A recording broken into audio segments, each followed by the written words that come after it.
Excel COUPDAYSNC function. This function returns the number of days from the settlement date to the next coupon date. The NC in the name stands for next coupon.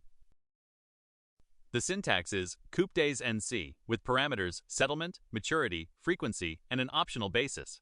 Dates should be entered using the date function for best results.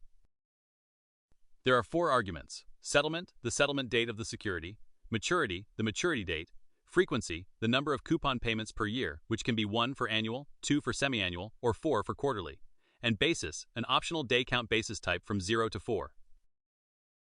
Here's an example. We have a security with a settlement date of January 25, 2011, maturing on November 15, 2011.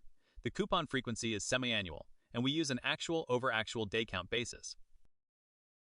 The COUPDAYSNC function returns 110.